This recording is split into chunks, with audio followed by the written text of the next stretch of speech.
Join internationally acclaimed overland expert Paul Marsh and award-winning journalist Gregory Simpson as they delve into all things responsible overlanding.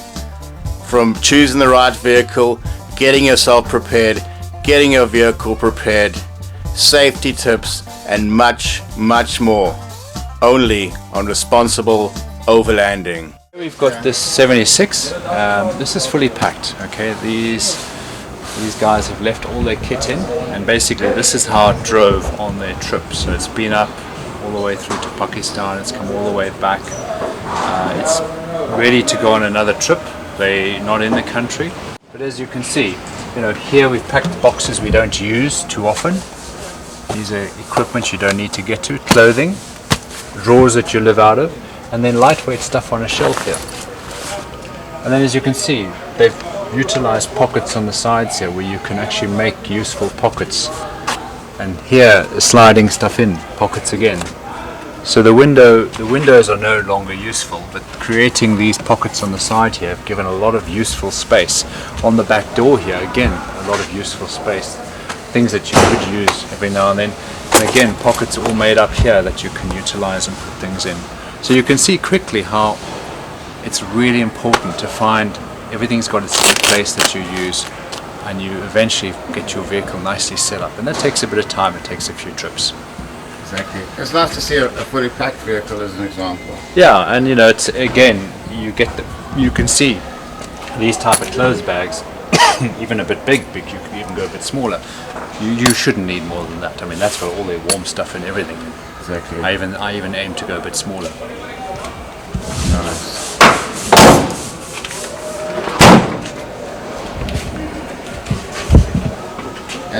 And the tire holders here.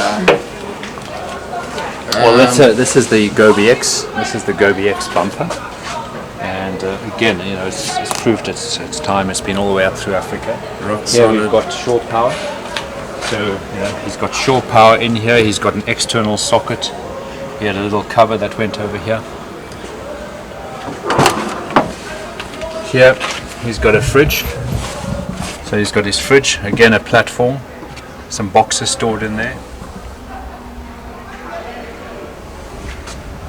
So it's about using the space, and what we've done is divided the back from the middle and utilized the middle. So again, you're carrying all your kit in a place where you can access it and get to it, and that's important. Absolutely. Fire extinguisher in close range. So we do actually fit the fire extinguishers. We also fit fire strikers, and then as you can see, what we've got here, he's got a box to lock valuable computer equipment in, roof net, all the electrics up top here. Again, storage boxes with heavy equipment in. Useful access compressors here, high lift jack. Fold down seat must come in handy as well. And what we've got here, which I do like, and we don't always see this is a lifesaver. This is actually a water purifier, and what I really do like about it is very simple. This is the pump, you pressurize it, it's got a filter, and it comes out, it's got a pipe that clips onto here, and you can get purified water out of here. This pump up device, this is actually a pump up shower.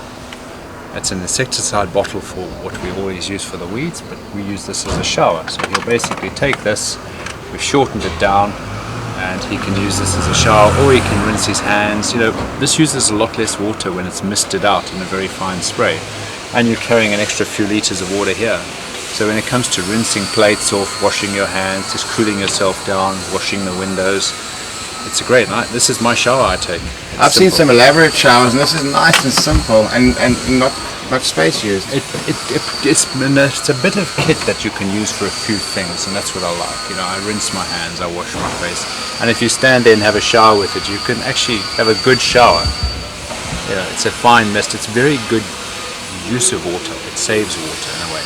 So I like it. And after a hot day in the saddle, you just want to cool down something. Look, it doesn't take away. There are great showers, and people like the showers. The only thing with a shower, generally, that takes, if it's got a pump, it's going to be using a fair amount of water, and you really should have a dedicated water source for your shower.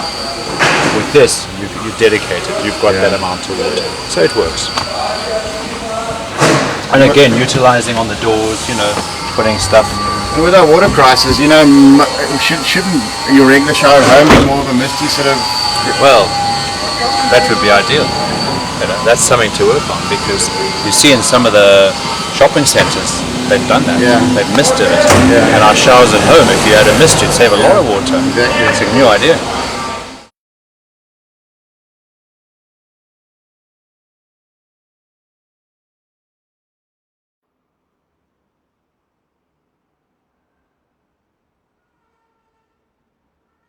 So this vehicle is got a little fridge between the seats, nice to have. It's just convenient really. We often put a storage box here because we feel that you've got access to stuff you can lock away. It's got a two-way radio, dash covers, so it's nicely set up, it really is. The space at the back is really for him. He's got a unit here which he puts his clothing in, and then on the other side he's got another fridge that sits on that. So it's very flexible to have a base there, because what's been set up is that you can fit things and take them out. So it gives you a degree of flexibility, and quite often people look for that. Either it'll be the rear seat that gets bolted in and out, and then a frame goes in place of the rear seat, or it's a platform like this which stays in and allows you to swap around what goes on top of it. So again, it depends on what people need and how they're going to use their vehicles. Gives you a lot of scope. And aftermarket drinks, cup holders, that's essential, isn't it, on any long distance trip?